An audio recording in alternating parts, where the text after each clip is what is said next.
اس طرف بیٹھے ہوئے ہیں حاجی فدا حسین صاحب، ایکس ریٹائرڈ تھانے دار عمائدین کتشور ہیں اور اس کیس میں ہمارے مختار ہیں۔ ہم عمائدین کتشور دبا ضلع کھمم آپ تمام معزز صحافی حضرات کا از تہ دل سے شکریہ ادا کرتے ہیں کہ آپ لوگوں نے ہماری آواز کو اعلیٰ ایوان تک پہنچانے اور مظلوموں کے ساتھ ہونے والی ظلم و بربریت پر آواز بلند کی۔ آج کی ہماری یہ پریس کانفرنس 26 جون کو ہونے والی اس ظلم بربریت کے خلاف ہے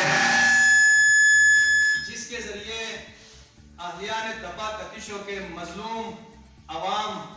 اور خاص طور پر ہماری ناموس کی عزت پر مسلح دہشت گردوں نے حملہ کیا۔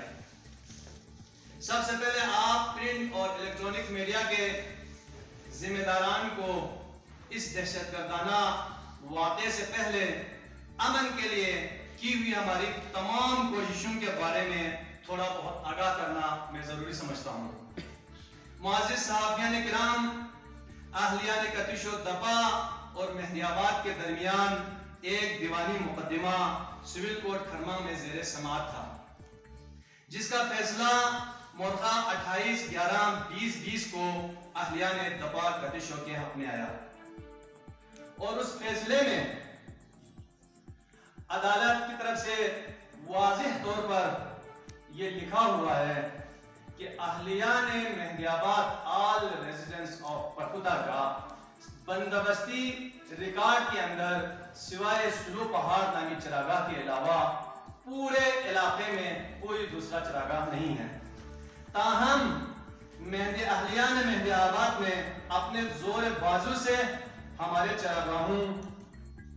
ٹھنڈے تھام زیارت پاک گلمرگ اور دیگر ہماری بندوبستی چراگاہوں پر اپنے ناجائز قبضے کی کوشش جاری رکھی۔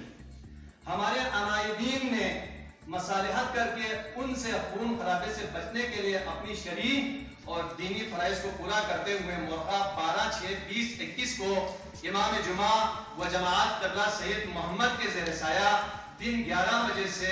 رات 11 بجے تک کوششیں کرتی رہی اور کسی نتیجے پر نہیں پہنچ سکا۔ آخر میں عمائدین مہدی آباد نے شریعت کے تحت فیصلہ کرنے کی تجویز دی، جس کو علاقے کے